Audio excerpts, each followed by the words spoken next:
Libro de los Hechos. Esta es la serie expositiva en el libro de los Hechos y ya estamos muy cerca de finalizar este libro, ¿verdad? Estamos entrando al capítulo 23. 23 del libro de los Hechos. Vamos a orar y luego leemos el texto. Padre, queremos darte gracias hoy por tu palabra, por toda esta jornada extraordinaria.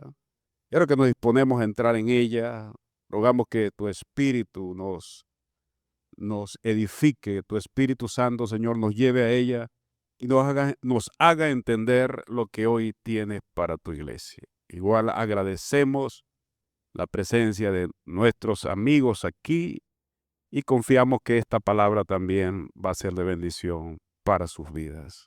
Así oramos en el nombre de Jesús. Amén. El título de este mensaje es Lecciones de liderazgo y de fe, y presentamos la defensa de Pablo, el apóstol Pablo. Nos encontramos en el capítulo 23 de este libro y este mensaje lo vamos a tener en tres partes. La primera parte que quiero tocar es esta: la importancia de una buena conciencia delante de Dios. La segunda parte tiene que ver el ejercicio de la sabiduría en tiempos de conflictos. Y la tercera parte es la presencia de Dios en la hora más oscura que podemos vivir. Y este relato nos muestra a Pablo en un escenario bastante difícil. ¿Qué te parece si estás en el punto más alto de tu obediencia a Dios? Has decidido obedecer al Señor y le obedeces. Y en ese momento tú estás pensando que te van a aplaudir. Y lo que recibes, en forma literal, es un golpe directo a tu cara. Ahora estás en una prisión, en una celda oscura, fría, preguntándole al Señor: Señor, ¿es aquí el resultado de mi obediencia? ¿Es así como tú pagas la obediencia? Pablo se encuentra en ese escenario. Vamos a leer. Primera parte. La importancia de una buena conciencia delante de Dios. Hechos capítulo 23, versículos 1 al 5. Entonces Pablo, mirando fijamente al concilio, recuerde que Pablo está delante del concilio judío, de los religiosos, para conocimiento de todos. La Biblia presenta dos figuras importantes en el Nuevo Testamento.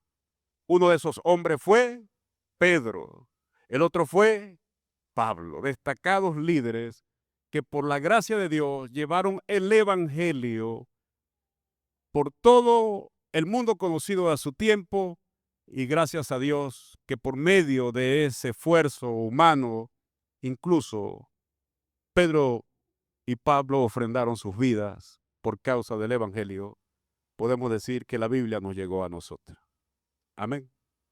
Entonces tenemos allí a Pablo, versículo 1 del capítulo 23 de Hechos. Entonces Pablo, mirando fijamente al concilio, dijo: varones hermanos. Recuerden que esa es una forma en que los judíos se expresaban. Varones hermanos, yo con toda buena conciencia he vivido delante de Dios hasta el día de hoy.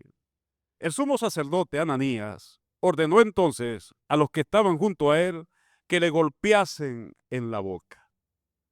Entonces Pablo le dijo: Dios te golpeará a ti, pared blanqueada. Y usted dice amén.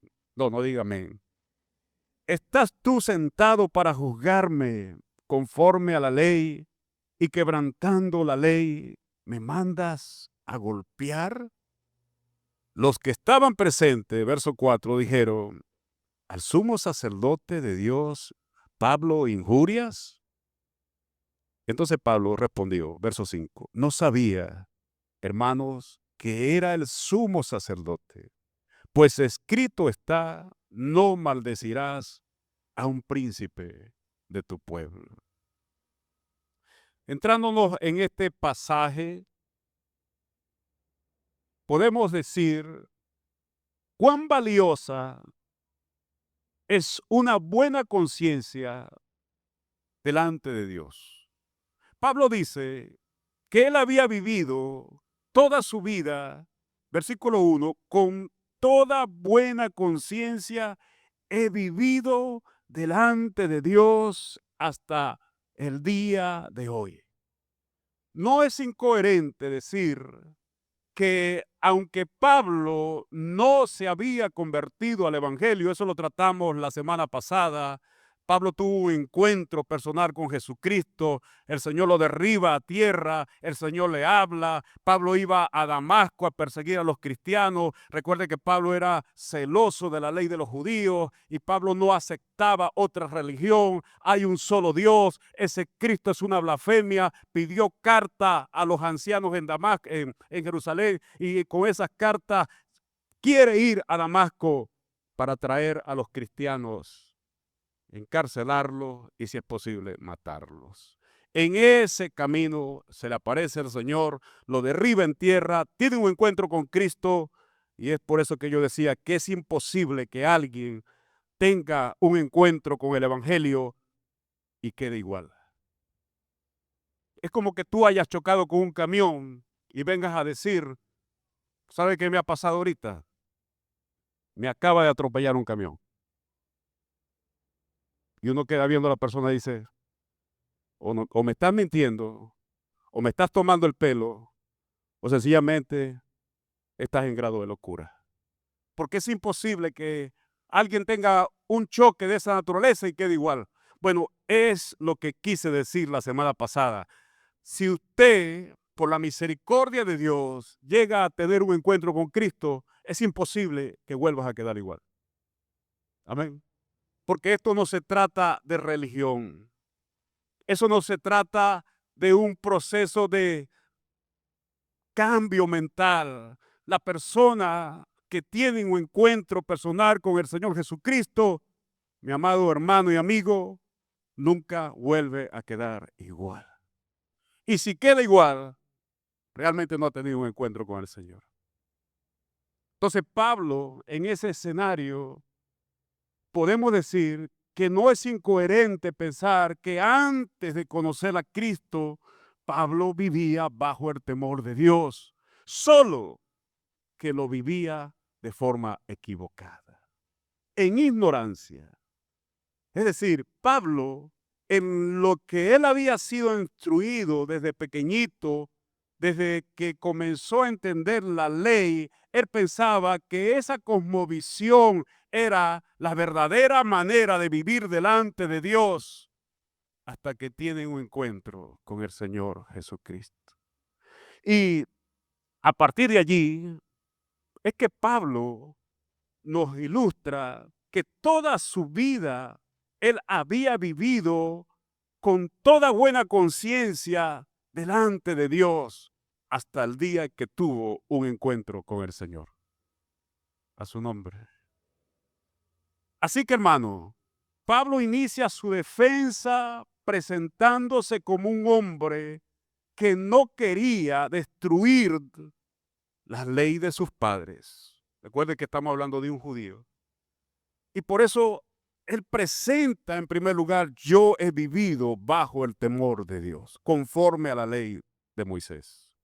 Allí es donde recibe ese golpe y uno entiende por qué Pablo, o lo va a entender, por qué Pablo, siendo judío, siendo un religioso judío, recuerde que conocía la ley de Dios, Pablo, cuando recibe ese golpe, versículo 3, él pregunta, ¿estás tú sentado para juzgarme conforme a la ley y quebrantando la ley me mandas a golpear? Dios te golpeará a ti también, pared blanqueada.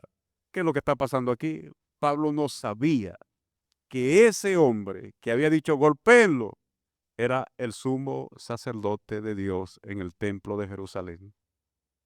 ¿Estaba el hombre equivocado? Por supuesto. Pero Pablo apela a este principio. Hermano, versículo 5, perdónenme, yo no sabía que era el sumo sacerdote, pues escrito está, no maldecirás a un príncipe de tu pueblo. Este no es, quiero que tome muy en cuenta esto, estamos hablando de 24 años aproximadamente desde que Pablo salió de Jerusalén y no había regresado nuevamente a esa ciudad. Es decir, estas no son las autoridades que le entregaron carta a Pablo cuando era más joven y le dijeron: con estas cartas queremos que vayas y traigas a los que se dicen que son cristianos. Por eso Pablo no conocía al sumo sacerdote. Pablo no está ante los líderes religiosos que le habían entregado esas cartas. Pablo está ante otros hombres. Pero aquí viene esto. ¿Cuál es el punto de esto? La integridad de Pablo. La integridad de Pablo. Cuando dice: yo he vivido delante de Dios todo este tiempo con una buena conciencia. Hermanos, mis amigos, la integridad no te hará inmune al maltrato, ni te hará inmune a las injusticias, pero ¿sabe qué vas a conservar? Tu autoridad moral. Amén. Tu autoridad moral. Vivir con una buena conciencia en cualquier contexto en que tengamos que vivir implica que nuestra mayor defensa, oiga, no es lo que tú puedas decir, no es lo que tú puedas argumentar. Tu mayor defensa será que haya coherencia entre lo que tú dices y lo que tú vives. Amén. Por causa del evangelio, muchas personas están mirando no la Biblia, sino la manera en que nosotros vivimos. Y dependiendo cómo vivamos el evangelio, las personas dirán si esa fe que profesamos es coherente, es transformadora, si en verdad hay un cambio o no lo hay. ¿No es así? Es importante entender esto. La integridad no es lo que la gente vea de nosotros. La integridad es lo que Dios vea a solas cuando no hay nadie que nos vea. Por eso hay una diferencia entre la reputación y la integridad. La reputación es lo que la gente pueda decir de nosotros, pero eso no significa que una persona sea íntegra, porque la integridad, hoy otra vez, es lo que la gente no ve de ti y solo Dios ve cuando tú estás a solas con el Señor. A su nombre. Por eso Pablo no está hablando de reputación. Pablo está hablando de su, ayúdeme, integridad. Es bueno aclararles eso. Vivir una buena conciencia en cualquier contexto implica mantener tu integridad, pase lo que pase. Amén. La coherencia, pues. Nosotros, hablando de coherencia, debemos responder a las instituciones públicas con respeto, pero no con servilismo. Con servilismo. Los cristianos somos llamados a denunciar la injusticia o las injusticias, como lo hizo Pablo, pero sin perder el respeto por las instituciones y el orden que el Señor ha establecido. Amén. Usted puede denunciar las injusticias, pero no es de un cristiano crear caos en las instituciones. Por eso me llama la atención de Pablo cuando él responde y luego le dicen: ¿a quién le estás hablando? Pablo dice: discúlpeme, no sabía que era un príncipe del pueblo de Israel. Entonces Pablo va a mantener su integridad a pesar de la injusticia que ciertamente se estaba cometiendo con él. En segundo lugar, quiero abordar ahora el ejercicio de la sabiduría en medio de los conflictos. Versículos 6 al 9. Leemos. Entonces Pablo, notando que una parte era saduceo y otra de fariseo, estamos hablando del concilio, los ancianos que están ante él, los que le estaban juzgando, una parte era de saduceo, otra de fariseo, alzó la voz en el concilio. ¿Y qué dijo? Varones hermanos, yo soy fariseo, hijo de fariseo. No dice nieto de fariseo, pero no era nieto de fariseo. Acerca de la esperanza y de la resurrección de los muertos se me juzga. Es decir, la causa por la cual yo estoy ante este tribunal es porque yo creo que los muertos resucitan. ¿Cuántos dicen amén? ¿Usted cree que los muertos resucitan? Yo creo que los muertos resucitan. Y sabemos que es así, la Biblia lo dice.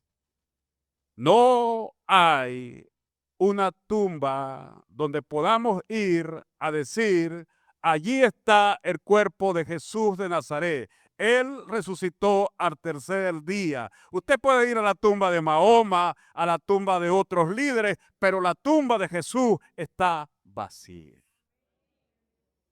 Entonces Pablo dice, ¿sabe cuál es la causa por la cual ustedes me tienen aquí? Porque yo creo que los muertos resucitan.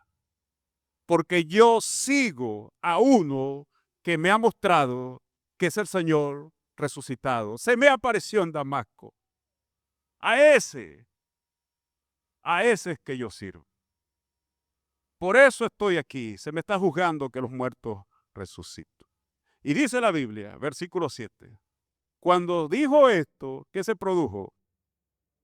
Una disensión entre los que estaban allí. Una división, pues, entre los fariseos y los saduceos, los dos grupos religiosos que conformaban el concilio de Jerusalén de influencia eran los fariseos y los saduceos. Vamos a ver la diferencia de ellos. ¿Por qué se dividió la asamblea? Bueno, dice el verso 8, porque los saduceos eran del grupo religioso que dicen que no hay resurrección de los muertos. Es más, decían que no hay ángeles y no creían en espíritu. Eso eran saduceos. Ellos creían en Dios, sí, pero no creían que los muertos resucitaban, no creían en ángeles ni en el espíritu. Pero los fariseos, ¿qué eran? Todo lo opuesto. Los fariseos creían en la resurrección de los muertos. Los fariseos creían que los ángeles existían y que el espíritu resucitaba ciertamente. Entonces, al decir Pablo esto, yo creo que los muertos resucitan. Esta es la esperanza que yo tengo. Los fariseos, que eran sus enemigos en el concilio, irónicamente se alinearon con la posición de Pablo, aleluya. Es decir, Pablo, sabiendo que no lo iban a juzgar con justicia, dijo, no, esta gente a mí no me va a juzgar con justicia, ya eso están predispuestos incluso a matarme. Entonces Pablo logró meterse en la fisura teológica de las dos posiciones que existían, porque él era fariseo, recuerda, él conocía la ley. Entonces Pablo lanza esa bomba doctrinal delante de ellos. ¿Sabe lo que yo creo? Yo estoy aquí porque yo creo que los muertos resucitan. Alabado sea el nombre del Señor. Y los fariseos dijeron, oye, este es uno de los nuestros. E inmediatamente hubo la reacción. Y los fariseos dijeron, no, no, no, ¿cómo va a jugar este hombre? Este hombre, pues bueno, si él cree que los muertos resucitan, amén. Si él cree que los ángeles existen, amén. Si él cree que los espíritus existen, amén. Por no decir que eso era lo que ellas creían. Y ahí dice la Biblia que se produjo esa división. Al ver que no tenía justo juicio, Pablo aprovechó la grieta teológica que había entre esos dos grupos y presenta su argumento, aleluya. Y el concilio no se pone de acuerdo y absolven al apóstol Pablo. Eso fue un respiro para Pablo, gloria a Dios.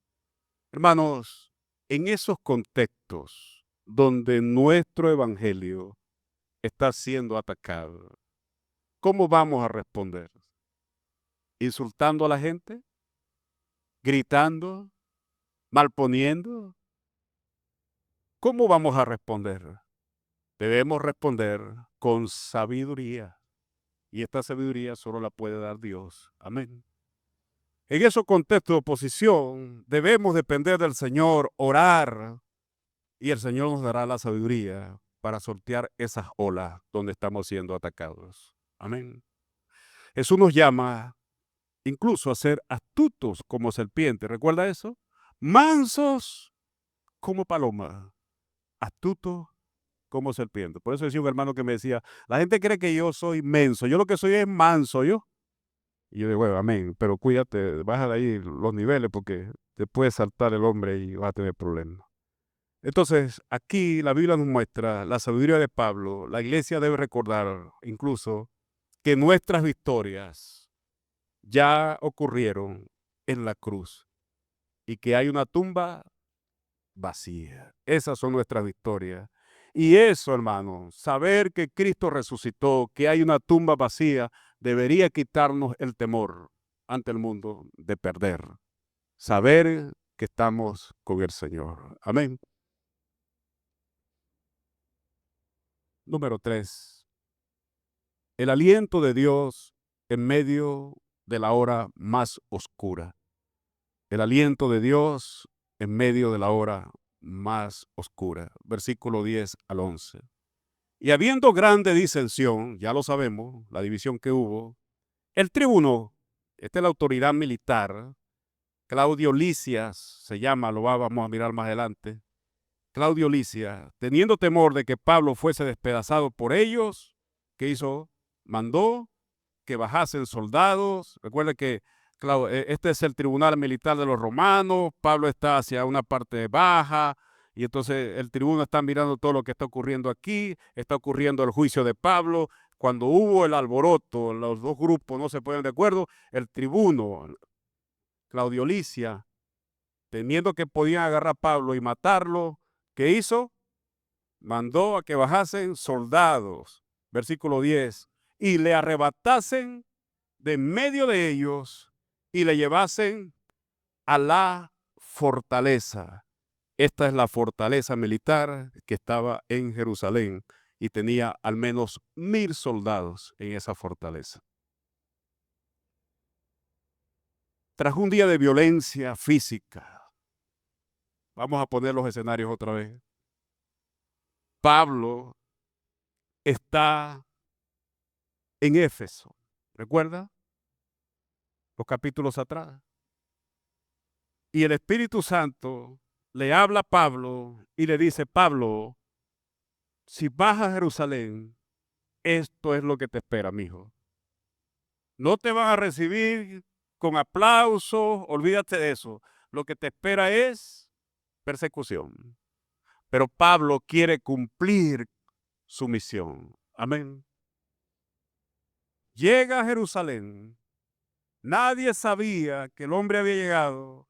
Por todas partes se decía, hay un judío que está recorriendo el Asia Menor con un mensaje falso acerca de un supuesto hombre que ha resucitado llamado Jesús.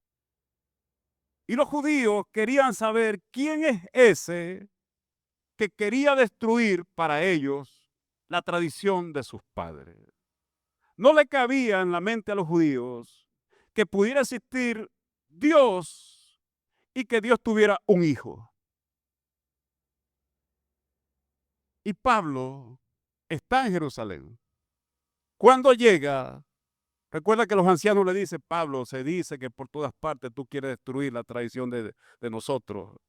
Y Pablo va al templo. ¿A qué? A presentar sus votos religiosos. Es allí en el templo donde los judíos se dan cuenta por otros judíos que habían venido del Asia Menor y que ahora estaban en Jerusalén. Este es el hombre que quiere destruir la tradición de nuestros padres. Y se presentó aquel tremendo alboroto que casi lo linchan. Y Claudio Licia, el tribuno, interviene y logra rescatarlo. cuando lo va a azotar, cuando ya lo tenía a punto de azotar, se acuerda que era una manera en que castigaban a los presos, Pablo, con sabiduría, le dice al centurión romano, te hago una pregunta, ¿es lícito castigar a un romano sin haber sido juzgado? Apeló a su otra nacionalidad. Él era judío, pero también era romano. Y cuando el centurión escucha eso, se alarma y va y le dice al tribuno, tenemos un gran problema, ¿oíste? Nos hemos metido en un lío. ¿Por qué? Porque ese hombre que tú me dijiste que azotara, gracias a Dios que no lo he hecho, me dice que es romano. Y tú sabes que nuestra ley prohíbe azotar a uno de nuestros ciudadanos sin antes haber sido juzgado. El hombre se pone las manos en la cabeza, Claudio Licia, y va y le dice a Pablo, recuerda que Pablo está preso, oye, ve acá, ¿tú eres romano? Yo tuve que comprar mi nacionalidad. Y Pablo le dice, yo no tuve ese problema, yo soy romano de nacimiento. Gloria a Dios. Había nacido en el extranjero, un judío que había nacido en el extranjero. En ese contexto es donde quiero situarlo, que ahora Pablo está prisionero. El tribuno está alerta que algo le puede pasar y por eso está muy pendiente. Lo arrebatan, lo meten otra vez en la fortaleza y allí viene esto, versículo 11. A la noche siguiente se le presentó, ¿quién se le presentó? Gloria a Dios. Se le presentó el Señor a Pablo, ¿verdad? En la celda y le dijo, ten ánimo, Pablo, pues como has testificado de mí en Jerusalén, así es necesario que testifiques también en Roma. Pablo termina solo en una celda y en ese silencio se le aparece al Señor. Yo diría que Pablo también estaba desanimado un poco. Nosotros siempre tenemos esa figura, Pablo, el gran apóstol Pablo. Pareciera que cuando hablamos de Pedro, el apóstol Pedro, decimos, no, Pedro es otra cosa. Pedro, sí, no. Pedro mintió. Pedro, mira, traicionó al Señor. Pedro se hundió en el agua. No, no, no, Pedro no. Yo me quiero parecerles a Pablo. Pablo es recio, Pablo es decidido, Pablo tiene su fe. Hermano, Pablo era humano, como tú y yo, un hombre, por más fuerte que sea en la fe, no te extrañe que en esa cárcel, en esa celda allí, en ese silencio, haya sentido el desánimo. ¿Por qué tú crees que el Señor se le aparece y lo primero que le dice, ten ánimo? ¿Estás suponiendo, verdad? Juan el Bautista. Uno dice, wow, Juan el Bautista, el hombre que predicó en el desierto. Sí, pero ese hombre que predicó en el desierto, después que fue encarcelado, llamó a sus discípulos y le dijo, vayan y pregúntenle a Jesús si Él es el Mesías que estamos esperando o tenemos que esperar a otro. Y este no fue el mismo hombre que se paró en el desierto y cuando vio a Jesús en Nazaret le dijo, oye, miren para allá, he aquí el hombre de Dios, el Cordero que quita el pecado del mundo, sin vacilación. Pero ahora está en una cárcel. Y en las cárceles los hombres se pueden quebrar.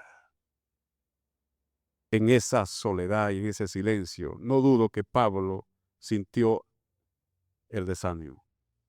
Pero ahí está el Señor, alabado sea su nombre, para alentar a su siervo, para decirle, Pablo, ten ánimo. Y hay tres cosas que necesitamos mirar de este versículo 11, ya final. Las tres cosas que el Señor le dice a Pablo. Tres elementos que son importantes. Esto algunos lo llaman la teofanía del aliento. No sé si ha escuchado esa expresión, le explico. la teofanía del aliento. ¿Qué es una teofanía? La teofanía es una manifestación de Dios de forma visible. No es que Dios se te muestra y se te aparece así como es Él, porque si Dios hace eso, hasta tú te puedes morir. Porque no hay quien mire a Dios así y viva. ¿Recuerda eso? Hay un hombre en el Antiguo Testamento llamado Moisés que le dijo al Señor, Señor, yo quiero ver tu rostro cara a cara. Y el Señor le dijo, Moisés, estás pidiendo un imposible, porque no hay hombre que me pueda ver de frente y vivir. Alabado sea el nombre del Señor. Tú estás pidiendo que yo te mate, literalmente, pero te mostraré mis espaldas. Bueno, eso es otra cosa, pero para que ilustrar que es una teofanía. Moisés después está en un desierto, recuerda, y hay un arbolito, una plantica que no se quema, y él está esperando que termine de quemarse y la planta no se quema, y Moisés le llama la atención, oye, ese árbol no termina de quemarse, voy a ver qué pasa allí. Y cuando se acerca, escucha una voz que le dice, Moisés, Moisés, detente, no avances más, mijo, quita el calzado de tus pies, porque el lugar donde tú estás, tierra santa, estaba la presencia del Señor en ese arbolito, a su nombre. Entonces, la teofanía del aliento, hermano, es la descripción de que cuando tú como cristiano estás desalentado, aunque el Señor no se te aparezca, tú vas a recibir una visitación especial del Señor, porque el Señor sabe que en nuestras vidas hay una línea de la fe, no de la fe de salvación, sino de la fe de nuestra confianza en el Señor, que esa línea no la puedo cruzar, porque si cruzo esa línea, pierdo mi credibilidad en el Dios que me ha salvado. Amén. Entonces, cuando nos acercamos a esa línea, Dios permite la teofanía del aliento. ¿Qué recibes? ¿Un mensaje de alguien? Es justo ese mensaje que en ese momento tú estás necesitando. Alabado sea el nombre del Señor.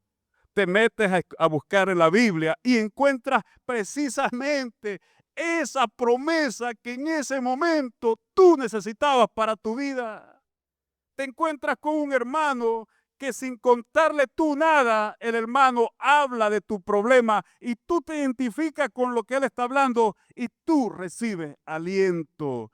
El Señor no desampara a sus hijos. Entienda eso. En esta teofanía del aliento, el Señor le dice estas tres cosas. Pablo, ten ánimo. ¿Qué significa? Yo estoy aquí. La presencia de Dios. En segundo lugar, le dice, como has testificado de mí en Jerusalén, validación. Está desanimado, necesita ¿qué? Validación. ¿Sí? Tú estás desanimado, ¿qué necesitas? Validación de tu fe, ¿cierto? Entonces el Señor le dice, Pablo, tranquilo, hijo, yo sé que tú lo has hecho bien. Yo sé que tú has sido fiel testigo de mí en Jerusalén. Validación. Y tercero, propósito. Pablo, anímate porque todavía te resta camino. Es necesario, hijo, que vayas a Roma. En el corazón de Roma vas a testificar quién es Jesús de Nazaret. En el corazón de Roma vas a sembrar la semilla de mi evangelio. En el corazón de Roma yo haré que muchos reciban este mensaje y los traeré a mis pies. En el corazón de Roma, Pablo, tú me vas a glorificar. Propósito divino, propósito de Dios para Pablo. Hermanos y amigos, el éxito en el ministerio no se mide por la ausencia de los problemas, sino por la presencia de Dios en medio de nuestros problemas. En los momentos en que nos sentimos, tanto en el liderazgo como los miembros de la iglesia, agotados, derrotados, sí, hay momentos que nos podemos sentir así, pero Dios no nos ha abandonado.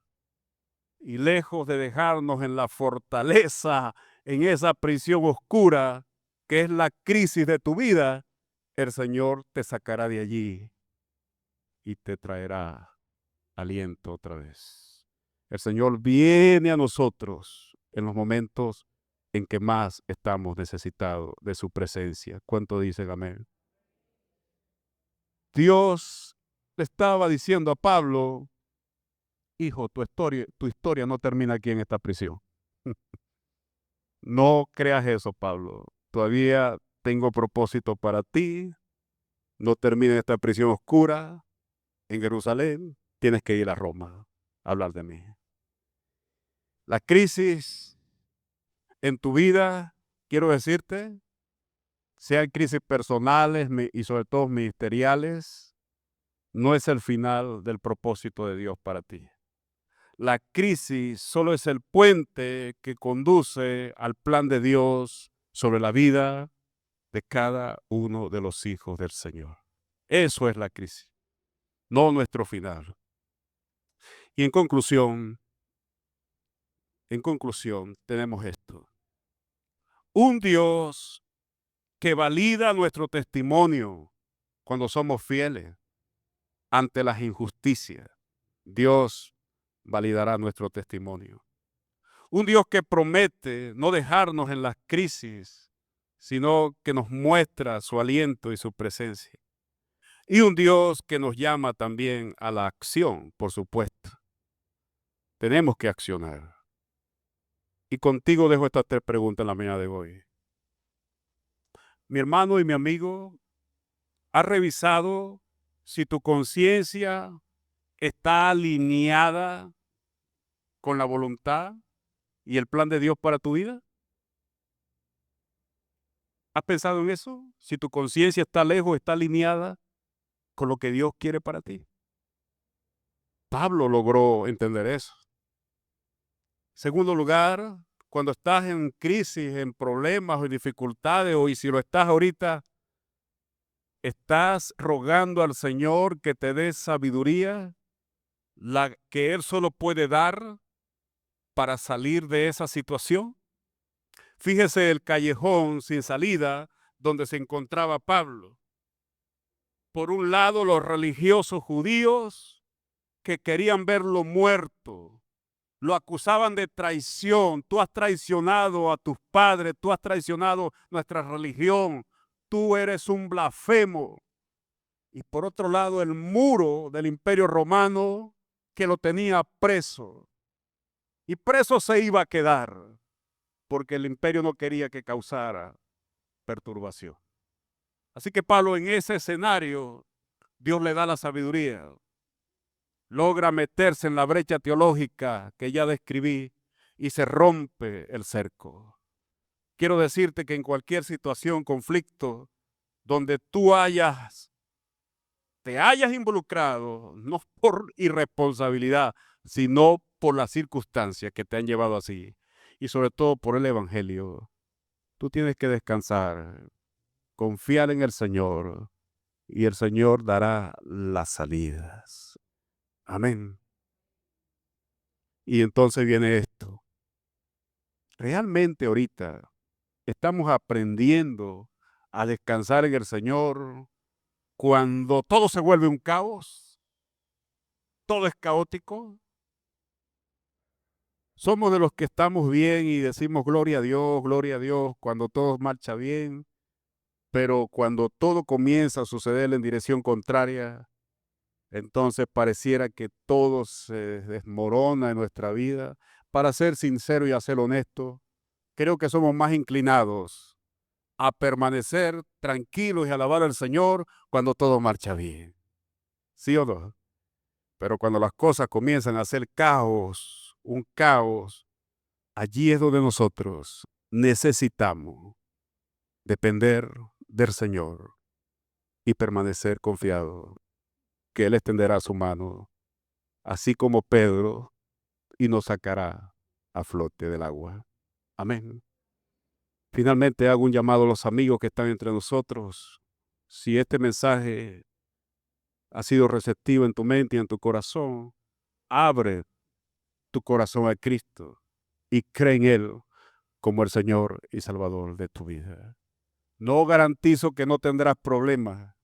Lo que garantizo es que el Señor no te dejará en esa prisión oscura de tu conflicto y de tu crisis, sino que el Señor estará contigo para decirte, ánimo, yo estoy contigo y este no es tu final.